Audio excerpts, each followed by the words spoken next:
For show notes, visit EnglishForEconomists.com.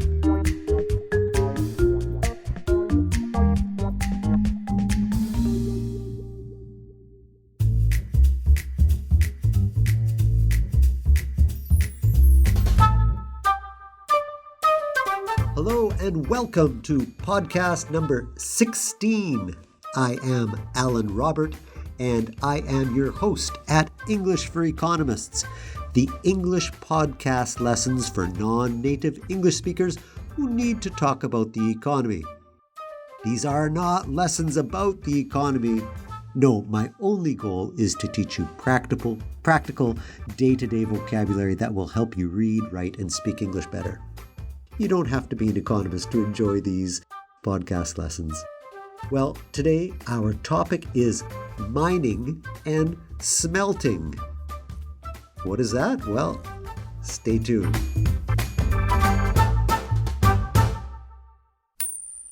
Okay, as always, let's look first at our key vocabulary. Prospecting.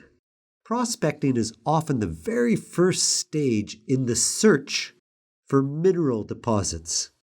So looking for mineral deposits, prospecting. Drill sampling. Well, drill sampling is when a small hole is pierced into the ground and a sample of rock is brought to the surface. Drill sampling. So you drill into the ground and you get a sample of rock with mineral in order to take to the laboratory. Ore. Ore is a mineral that has a high concentration of a certain element, typically a metal.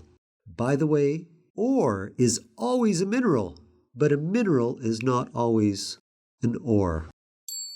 Surface mining.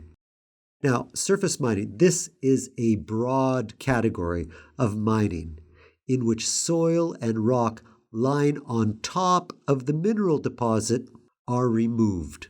So surface, that's the top of something, that part is removed in order to reach the mineral deposit. Subsurface mining. So sub means below, right? That prefix means below. Subsurface mining consists of digging tunnels into the earth to reach buried ore deposits. Subsurface mining. Ore milling. Ore milling is a process to crush the rock, to break the rock into small pieces and separate the ore from the waste material. So separating what you want to keep from what you don't want. Separating the ore from the waste material. Smelting. Smelting is a process that uses heat or chemicals to separate the metal from the ore. Smelting. And the place that smelting is done is called a smelter. Okay, friends, well, you can love it or hate it, but you cannot ignore it.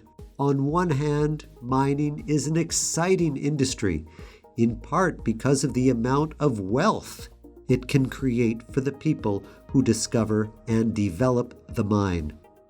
But on the other hand, it is a controversial industry because of the potential for environmental damage. Mining is a very important industry and a key player in the economies of certain countries. For example, mining is a very important industry in my adoptive home here in Peru. The principal metals mined here are copper, gold, zinc, and silver.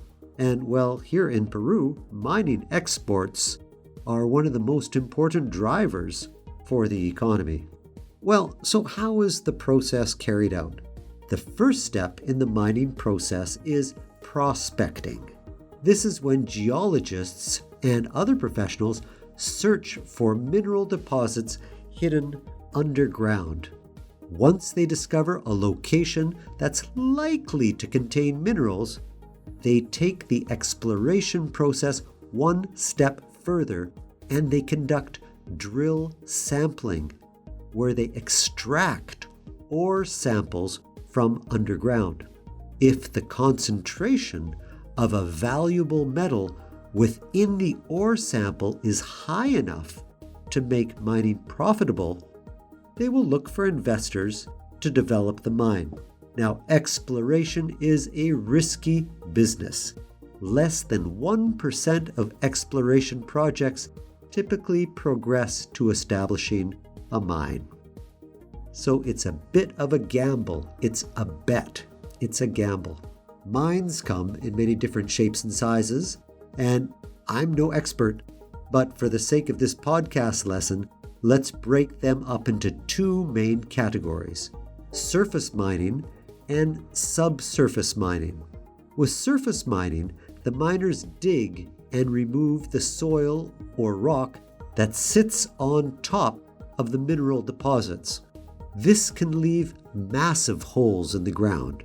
With subsurface mines, on the other hand, the mineral is reached through a system of tunnels. Probably for most of you, that is what you imagine when you think about mining.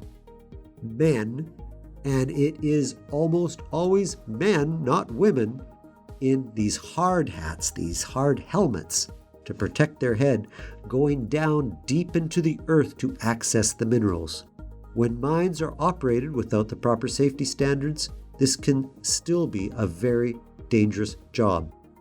But with more modern mines with safety protocols, it's actually quite safe.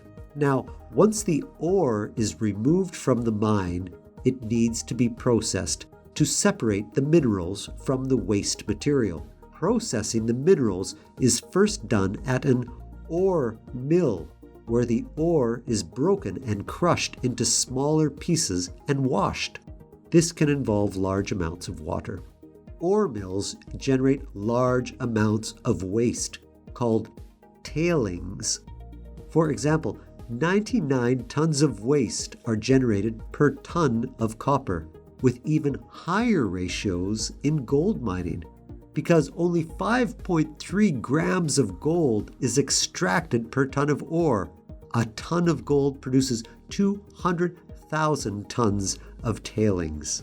Once the milling is finished, the final step is smelting, where the valuable metal is extracted from its ore by a process involving heating and melting. This process uses a lot of electricity, and smelters have been known to produce water and air pollution, especially at older smelters. Okay, let's review the vocabulary one last time. Prospecting. Prospecting is often the very first stage in the search for mineral deposits. Drill sampling. A small hole is pierced into the ground and a sample of rock is brought to the surface. Ore. A mineral that has a high concentration of a certain element, typically a metal. By the way, an ore is always a mineral, but a mineral is not always an ore. Surface mining. This is a broad category of mining in which soil and rock that lies on top of the mineral deposit is removed. Okay? Subsurface mining. Well, this consists of digging tunnels or shafts into the earth to reach buried ore deposits. Ore milling. A process to crush rock and separate ore from waste material. Smelting. A process that uses heat or chemicals to separate the metal from the ore. Smelting. Okay, friends, that is all for today. Please let me know your thoughts in the comments section.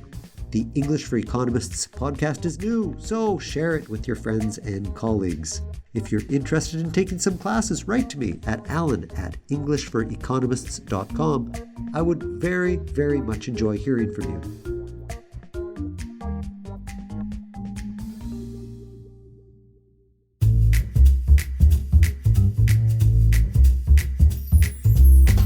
So until next time, this is Alan Robert at English for Economists, wishing you a fantastic day. Take care.